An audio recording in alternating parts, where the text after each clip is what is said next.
Fala galera, tudo bem? Meu nome é Fábio Rosário, eu sou professor de informática aqui no Rico Domingues e a gente vai hoje então ver uma dica aí para o teu concurso da Polícia Militar do Estado de Santa Catarina. A gente ainda está aí no período pré-edital, a gente não está trabalhando ainda com o pós-edital, porque ainda temos aí um pregão para o dia 28 de março. E aí então após esse pregão vai ser definida a banca e o edital é colocado na praça e a gente começa a trabalhar então de forma mais refinada aí com os dados já com a banca, né? Então a gente já vai saber qual é o perfil da banca para tentar trazer para vocês aí mais novidades. Enquanto isso, a gente ainda está no período meio nebuloso, né? Tem algumas pessoas, a gente vai ouvindo de alunos, de pessoas que estão envolvidas no mundo do concurso aí, qual será a banca, né? Então a gente tinha aí uma ideia que poderia ser a IESES, mas também podemos trabalhar aí com a ideia da FEPESE, né, aqui no estado de Santa Catarina, e já surgiu rumores aí até de que a CESP havia feito uma proposta para o batalhão, enfim.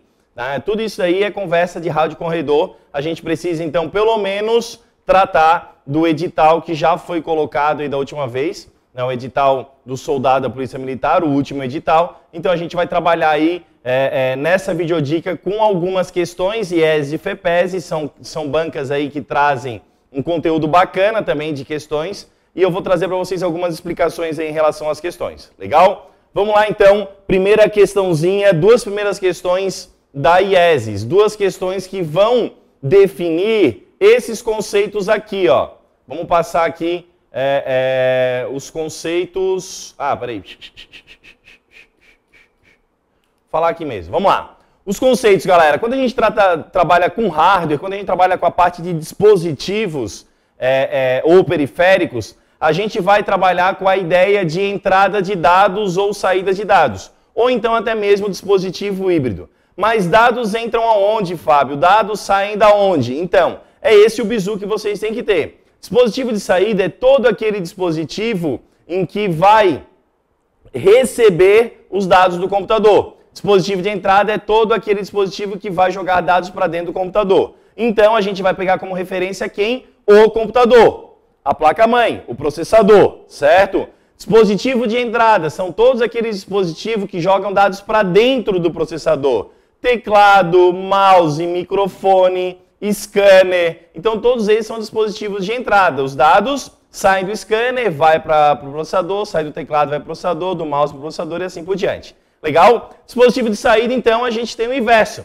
Impressora é um baita exemplo de dispositivo de saída. Por quê? Porque os dados saem do computador e vão para a impressora. Beleza, e os dispositivos híbridos? São aqueles dispositivos onde eu consigo, em certos momentos, fazer com que ele seja dispositivo de entrada e em outros momentos ser dispositivo de saída. Exemplo, um pendrive. Eu pego dados de um computador, jogo para dentro de um pendrive, dispositivo de saída. Pego esse pendrive, conecto em outro computador e jogo os dados que estão dentro do pendrive para dentro daquele computador. Naquele momento ali, dispositivo de entrada. Então, esses são os dispositivos híbridos. A gente trabalha com os três tipos de dispositivo. Dispositivo de entrada, dispositivo de saída e dispositivos híbridos. Legal.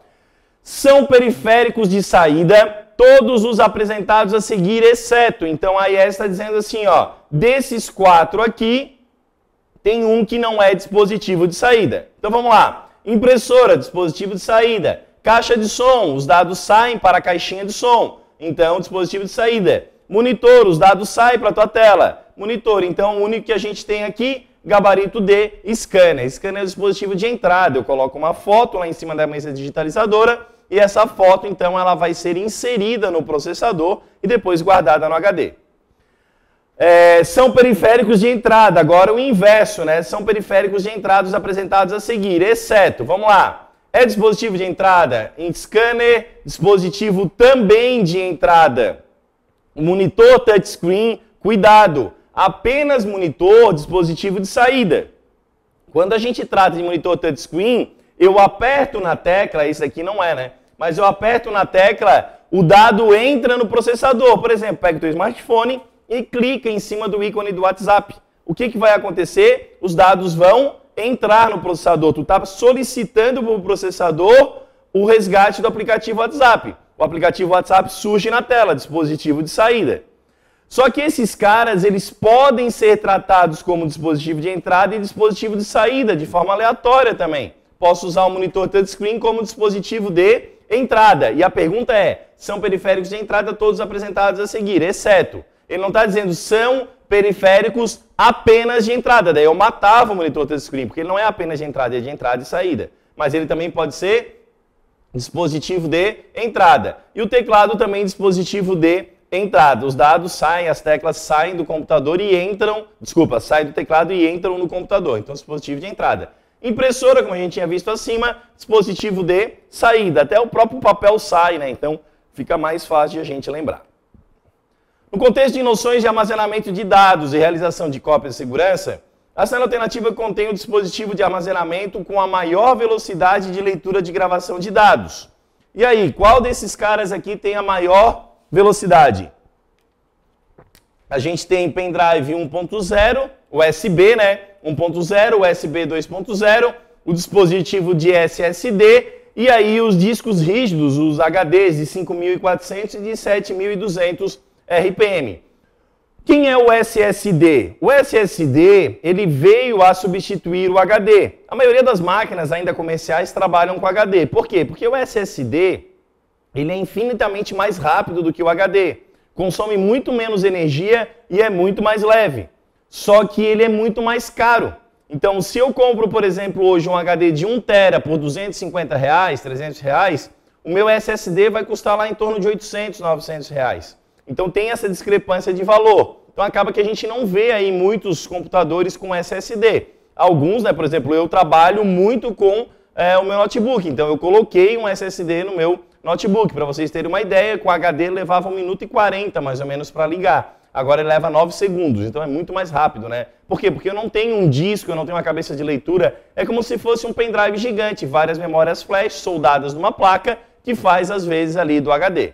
Tá? Então o SSD ainda é o mais rápido de todos esses caras aqui. Qual o tempo necessário? Então olha só, vimos duas questõezinhas IES, essa questãozinha da FEPES e mais uma questãozinha da FEPES. Qual o tempo necessário aproximadamente para realizar o download de um arquivo de 2 GB? Eu estou com B maiúsculo aqui, então gigabytes. Há uma taxa de transferência fixa de 15 megabits por segundo. Então eu tenho uma massa de arquivos de 2 GB e eu tenho uma taxa de transferência de 15 megabits. Eu tenho que partir do princípio que o bit é a menor unidade da informática, que é composto ou 0 ou de 1. E o byte é um composto de 8 bits. Então eu vou ter que em algum momento fazer uma transformação. Então eu fiz essa continha aqui, ó. Né, já foi o gabarito direto. Vamos lá. Primeiro passo. 2 GB é aproximadamente 2.000 megabytes. Então eu vou ter lá, ó, quilo, mega, giga, tera. Aqui eu tenho quilo, mega, giga e tera.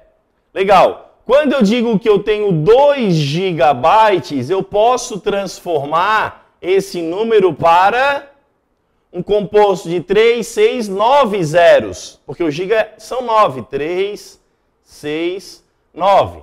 Legal. Então eu tenho aqui 2.000 milhões, 2 bilhões de bytes. Perfeito. Agora, se eu quiser trazer a ideia desse número, que é o 2 GB de forma extensa, para megabytes, eu vou olhar da seguinte forma, ó. 1, 2, são 2 compostos de 3 zeros. Beleza, 1, 2. O gigabyte, qual é a diferença do gigabyte para o megabyte? Eu tenho aqui, ó, uma diferença de 3 zeros. Então, o que eu vou fazer? Vou pegar essa diferença de 3 zeros, 2.000 megabytes. Seria mais ou menos o que tu faria de quilo para tonelada. Então, por exemplo, 1.000 quilos é 1 tonelada. 1 tonelada é 1.000 quilos. 2 giga é a mesma coisa que 2.000 mega. 2 giga, 2.000 mega. Então, eu coloco a unidade para cá e o milhar para lá. 2 giga é a mesma coisa que 2.000 megabytes. Só que aqui eu estou com a unidade de byte. E aí eu preciso transformar isso para a unidade de bits. Como é que eu vou fazer isso? 1 byte equivale a 8 bits. Perfeito. Quanto vai equivaler, então, 2.000 megabytes? Vai equivaler, e aí vocês estão percebendo que é valores aproximados, aqui é equivalência, aqui é aproximado. 2.000 megabytes é aproximado 16.000 megabits. Fábio, por que esse aproximado? Porque a gente tem aqui unidade binária, que pode ser representado ou por 0 ou por 1. A nossa unidade decimal, ela pode ser representada de 0 a 9. Então, quando eu represento 10 na 3, eu tenho o valor de 1.000. Quando eu represento 2 na 10, eu tenho o valor de 1024. 1024, certo? Então é diferente. A unidade binária é diferente da decimal. Estou trabalhando com os valores aproximados porque geralmente as bancas trabalham com o valor aproximado. Porque senão aqui eu teria que fazer 2048 vezes 1024 vezes 1024 vezes 1024. É meio... Isso aí torna-se meio irrazoável na hora da prova, né? Eu não vou conseguir fazer esse cálculo. Então a gente vai trabalhar com valores aproximados. 2.000 megabytes, aproximado de 16.000 megabits. Legal, e daí eu tenho a taxa. 15 megabits por 1 segundo. Esse 15 megabits é 15 megabits a cada 1 segundo. Então, a cada 1 segundo passa uma transferência de 15 megabits. 16.000 mega, ó, eu fiz aqui, ó, a transformação do giga para mega para poder chegar nesse sentido aqui, ó, 15 megabits, 16.000 mega. Quantos segundos vai levar para transferir esse 16.000 mega? Regrinha de 3, né, galera? Então vai levar ali 1.066 segundos. Só que o gabarito aqui que está dando, que é o B, está dando para mim em minutos. Então eu vou ter que pegar esses segundos e dividir por 60. Vai me dar aí um valor aproximado de 18 minutos. Então eu consigo chegar ali no valor B. Fábio, mas no valor está 19,20. Por quê? Porque aí se eu fizer o cálculo numa calculadora com 1024, com a ideia da unidade binária, eu vou trazer o valor que vai dar exatamente o número de segundos de 19, entre 19 e 20 minutos. Aqui ficou aproximado. Perfeito? Questãozinha aí que vai envolver a ideia de taxa de transferência de downloads da parte de redes internet e a parte de unidades de medida que a gente vê lá nos princípios básicos da informática.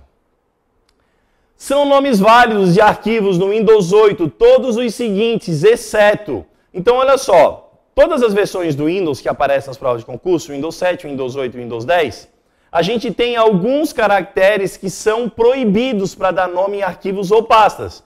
Por que proibido, Fábio? Vamos pensar na seguinte sintaxe aqui, ó. A sintaxe da unidade de disco. A minha unidade de disco ela é composta dessa forma, C, dois pontos, contra barra.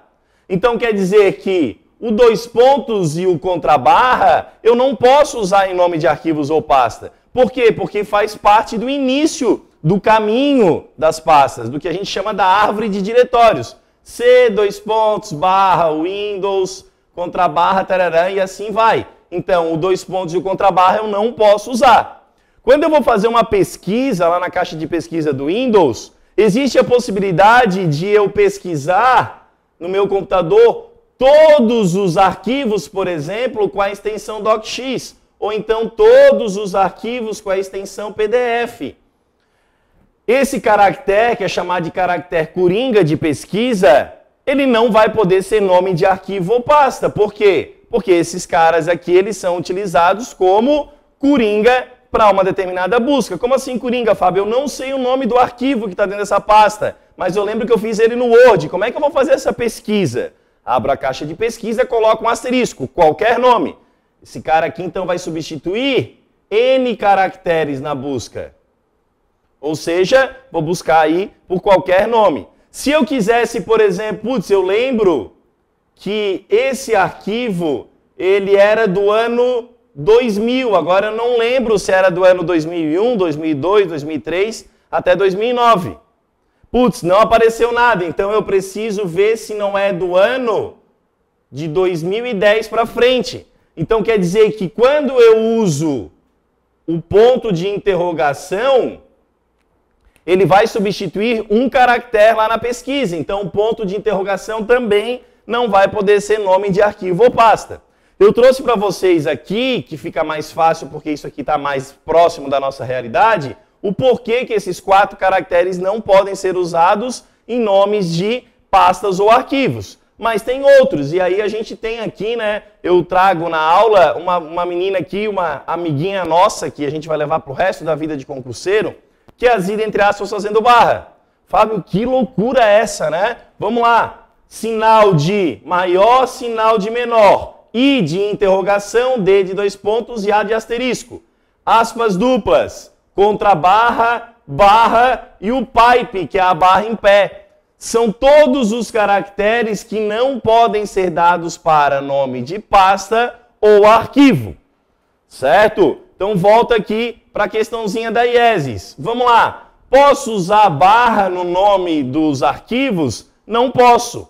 Então lá na Zida a gente tem o sinal de maior, de menor, interrogação, 2 pontos, asterisco, aspas duplas, barra, contra barra e o pipe. Então nenhuma das barras eu posso usar. Já tem o gabarito ali.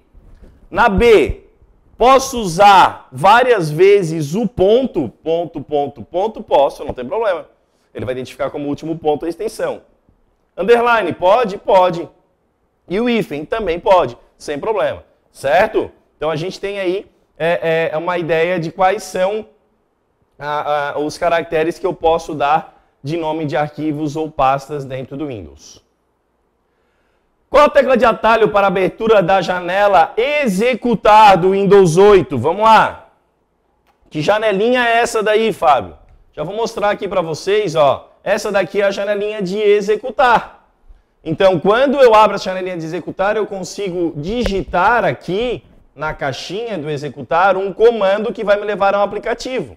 Por exemplo, se eu digitar aqui, ó, pbrush, que é o comando para abrir o PyTheBrush, vai abrir o PyTheBrush. Se eu digitar aqui dentro Notepad, que é o comando para abrir o bloco de notas, ele vai abrir o bloco de notas. Eu digitei aqui cmd, abre para mim o prompt de comando. Então é uma janelinha onde eu consigo executar algumas linhas de comando. E aí eu tenho então como gabarito o Windows R. E aí a tecla de atalho bandeirinha mais R vai me fazer lembrar que esse R aqui, ó, executar, run. Quando eu vou trabalhar com a tecla de atalho bandeirinha mais E, eu trago para vocês a ideia, o INCI, né? Do E de explorador de arquivos. Certo? Então, o Windows Explorer. Tem 3 teclas aqui que aparecem muito em prova. Windows mais R, executar, Ctrl Shift S, que vai abrir para mim a janela de gerenciador de tarefas, e o Windows Explorer. Bandeirinha E vai abrir o Windows Explorer, certo? Se for IESES a tua banca e tu pegar questões anteriores que tenham tecla de atalho, faz esse bizu que eu estou dizendo. Vamos lá, é um perfil da IESES fazer isso. A IESES acaba fazendo isso em diversas provas. Já caiu Windows mais R, já caiu Ctrl Shift mais S, que não caiu Windows mais E. A probabilidade de aparecer na tua prova é muito grande. Então estuda pelas questões dessa forma aí. Identifique quais das seguintes afirmativas a respeito da internet e das intranets são corretas. Beleza, aqui a gente também tem um bizu muito bacana. Algo que tem aparecido muito em prova é a ideia de internet, extranet e intranet. Tá. E eu tenho que saber diferenciar esses conceitos de LAN e WAN, por exemplo. Então eu vou fazer com vocês aqui o seguinte, ó. Eu vou fazer em preto a parte de LAN e em roxo a parte de intranet, tá? Que é o que mais aparece nas provas. A internet é uma rede de longa distância. Ok, é uma WAN, é um tipo de rede de longa distância. Mas eu tenho a emissora Rede Globo, que tem uma rede gigantesca espalhada pelo mundo, e é uma rede dela. A internet a gente trata como rede pública, qualquer pessoa tem acesso. Eu tenho uma rede do Banco do Brasil, que ela não é de acesso público, somente os correntistas conseguem acessar. Então eu tenho uma rede que é de acesso de longa distância, assim como a internet, mas que tem o acesso fechado. A internet é de acesso público, então ela é um dos tipos de WAN. Agora, enquanto as intranets são redes locais, não. Tu vai ter 2 perguntinhas assim, ó, para diferenciar isso. Vamos lá. Onde estou? E a outra perguntinha é, quem sou? Que isso, Fábio? Que loucura, né? Onde estou? Vai me fazer lembrar da LAN. Quem sou vai me fazer lembrar da intranet. Por quê? Para tu acessares a rede local do Rico Domingues, tu precisas estar fisicamente dentro do Rico Domingues. Para tu acessares a intranet, por exemplo, eu trabalho no IFSC, sou servidor público federal do Instituto Federal de Santa Catarina, antiga escola técnica aqui em Santa Catarina, e eu tenho acesso à intranet sem precisar estar lá. Eu consigo acessar daqui, desse computador do Rico. Por quê? Porque eu não preciso estar lá, mas eu preciso ser servidor público do IFSC cadastrado no sistema de gestão de pessoas. Então a intranet é um ambiente que vai ser acessado somente pelos servidores do IFSC. Então eu fiz aqui, inclusive, um bizu para vocês entenderem. Ó. Internet, acesso público, qualquer pessoa pode acessar. A intranet, que é a mais restrita de todas, somente funcionários, colaboradores ou servidores daquela instituição. Então a intranet ela vai ser uma plataforma que ela pode estar ligada na internet ou não. Eu consigo daqui acessar a intranet do IFSC, porque a nossa intranet ela está linkada com a internet. Mas tem situações que tu vai ao banco e o gerente diz assim, tu só pode resolver isso aqui na tua agência. Opa, quer dizer que aquela intranet é totalmente restrita. Então aquela parte da plataforma, tu precisa ir até o banco, certo? Mas a internet, a intranet e a extranet, elas possuem as mesmas prerrogativas de uso, exceto o acesso. Então vamos lá, tem webmail na internet? Tem. Pode ter webmail na intranet e na extranet. Eu tenho Wikipedia aqui na internet? Tenho. Posso ter na intranet e na extranet. Eu tenho buscador aqui? Tenho. Posso ter aqui, posso ter aqui. Então a estrutura delas é igual. Só que daí quem é que pode acessar? Internet, qualquer pessoa do público. Intranet, só funcionários colaboradores. E a extranet, clientes, parceiros ou fornecedores. Exemplo.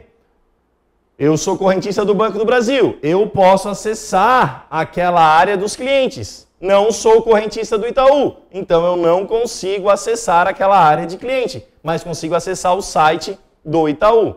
Quem é que faz as manutenções nos servidores e na plataforma do Itaú ou do Banco do Brasil? Os funcionários do banco. Então aquele é um ambiente de intranet.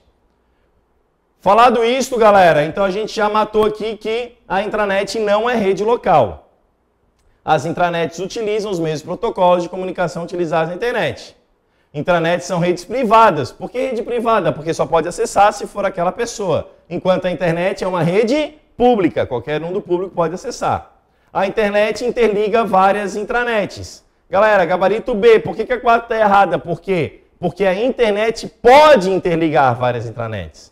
Mas se tiver uma intranet já que não está interligada na internet, essa 4 está falsa. Então existe muitas intranets que não estão interligadas com a internet. Beleza? Fechado, galera? Então tá, deixo aí uma frasezinha para vocês, né? Deixe para trás o que não te leva para frente. Parece meio frase de doido, né? Mas é real. Muitas vezes a gente está no caminho do concurso aí e tem gente que não está nessa mesma levada, não está nessa mesma pegada e começa a te criticar. Porra, teu edital nem saiu ainda e tu já está estudando. É isso aí, galera. Quem se adianta vai se adiantar na vida, de certeza, fazendo pré-edital. É muito mais garantida a tua aprovação aí do que tu esperar sair um pós-edital e pegar tudo do zero ali. Legal, galera? Convido vocês então aí a se inscrever no nosso canal. Embaixo aqui a gente também tem uma sinetinha, toca nessa sinetinha, essa sinetinha ela vai sempre trazer um push no teu celular e te dar um aviso quando tiver novos vídeos como esse aqui, se você gostou. Valeu, galera? Um abraço, bons estudos e até a próxima. Tchau!